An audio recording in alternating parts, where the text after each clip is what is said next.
guys, what's up? This is Jeff, aka Crypto Nomad, and I'm here at the Poi Poi Bubble Milk Tea. So I've just finished my my milk tea, okay. And in this video,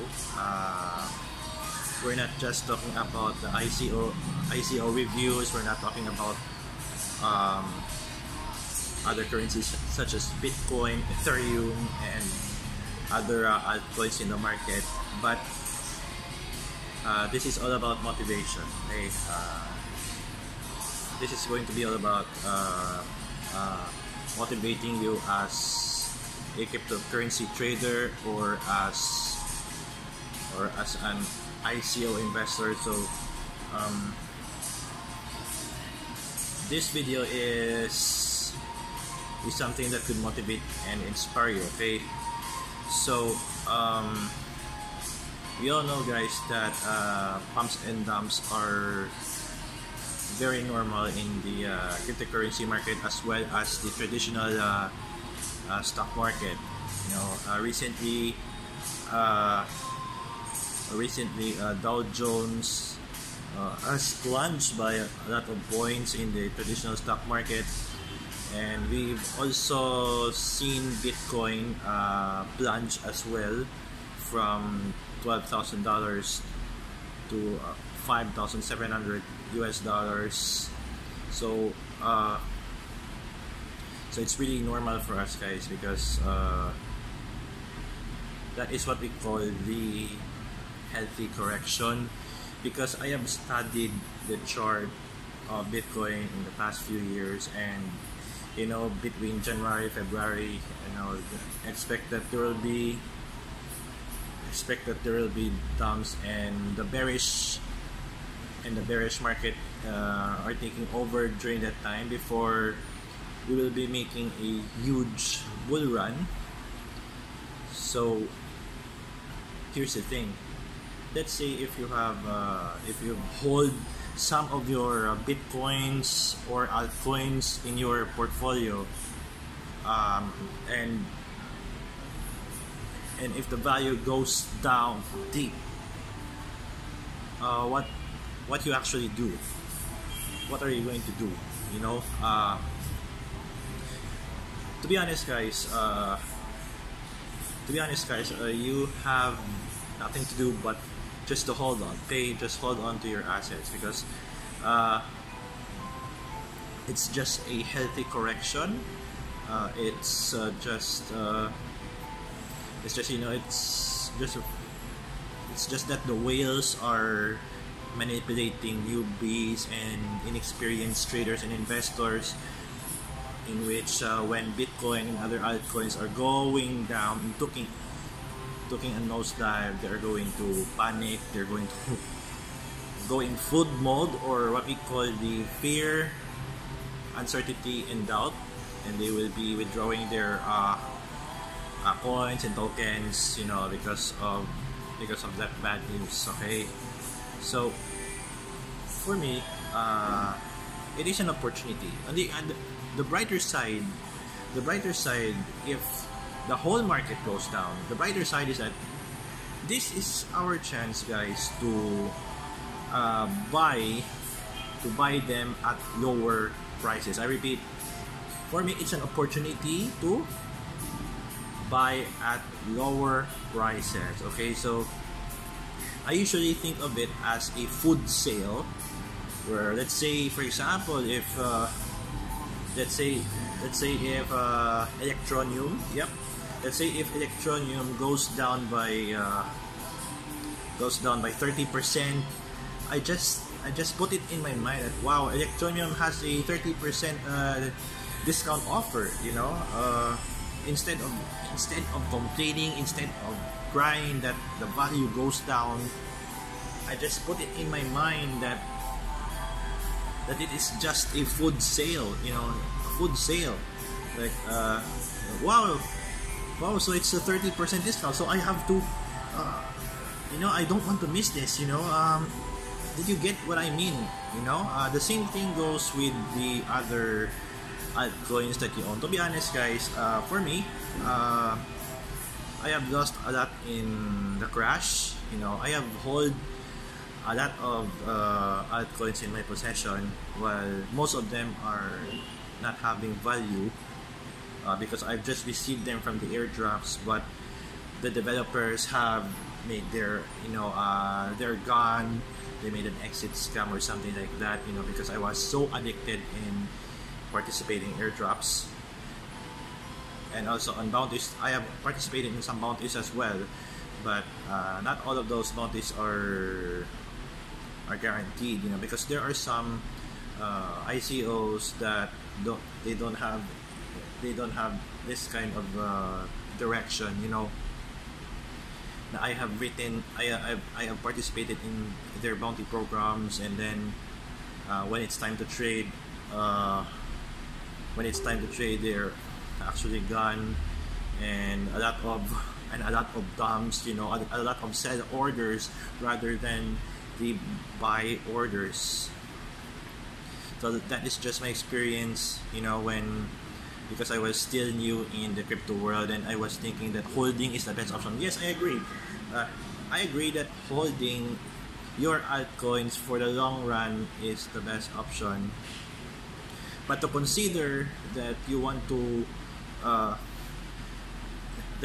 make money, because you want to make money in cryptocurrency, I just categorized that into three.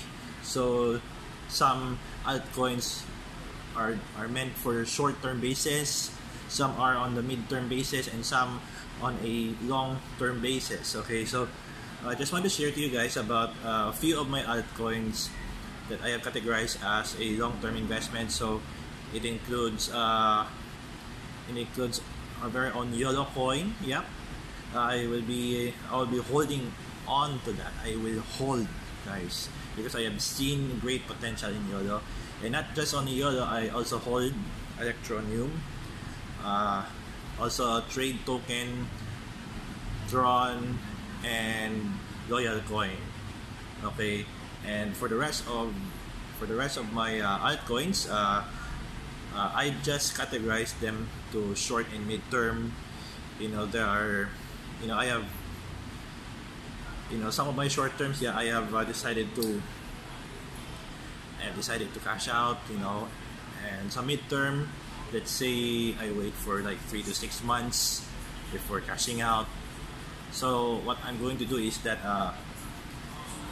what I am doing right now is I diversify my options when it comes to collecting assets, no matter if I invest in initial coin offerings, or I trade them for another altcoin, or I just receive them from airdrops and bounties, which of course it's free money for all of us. So diversification is essential for all of us, especially if you are new into cryptocurrency.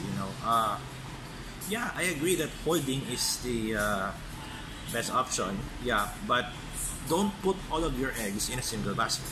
I repeat, don't put all of your eggs in a single basket. Like, let's say that you are just relying on Ethereum only and you do not invest in altcoin. So what happens if Ethereum goes down? So what I'm trying to say is that you should be open to other options. Be open to other options. So if you have a job right now, an 8 to 5 job, and your income in cryptocurrency is not yet stable, I advise you to keep your job for now, because cryptocurrency is unstable, it's unpredictable, it's highly speculative, and it has high volatility as well. So don't treat it as a full-time job, and don't treat cryptocurrency trading as a full-time income. But cryptocurrency trading is one way that could help you finance yourself, but in the long run,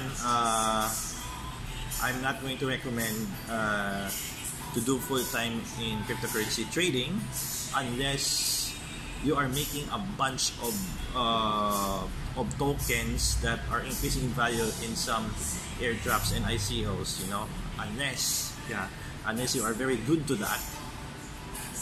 But the only thing that could make you sustain, that if you want to quit your job, if you are sick and tired of your job, cryptocurrency trading is not a long-term answer for you. But building a business that could generate you passive and residual income later on, that will help. Okay, and cryptocurrency trading could be the key. You know, because you know, I want to share my plans. That I am a cryptocurrency trader. I am doing airdrops and bounties. So what I'm going to do is that I diversify my options.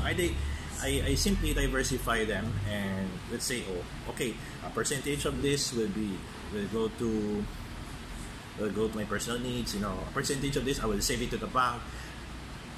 A percentage of this I will allocate this. I will fund this for a new business venture, and so on. So the same thing goes with you guys. That if you really want to build a passive income opportunity or a residual income opportunity, cryptocurrency trading is not the answer. Okay, but it's going to help fund your business venture. Okay, so once your business is stable and it surpasses your monthly income consistently, then that's the time that you are going to resign in your work. Okay, so I suggest guys that you should take this advice, but I'm not a perfect advisor. You know, I'm just sharing to you about my experience. Okay, so once again, I just hope that you are inspired by this message to motivate you in the world of cryptocurrency and to open your mind when it comes to diversifying your options when it comes to cryptocurrency trading. Okay, so I hope this video helps you a lot. So thank you very much for watching this video. So if you think that this video is quite helpful for you or your friends, don't hesitate to share this video to your friends on Facebook, or you can retweet this on Twitter and other social media platforms. And also, if you haven't subscribed to my YouTube channel, just click the subscribe button below so that you can stay updated with my latest videos about cryptocurrencies, initial offerings, and so on. Okay, so I'm about to eat dinner. So thank you very much once again. My name is Jeff, also known as Crypto Nomad, and I'm signing off. She don't like the lies. She don't like the lies.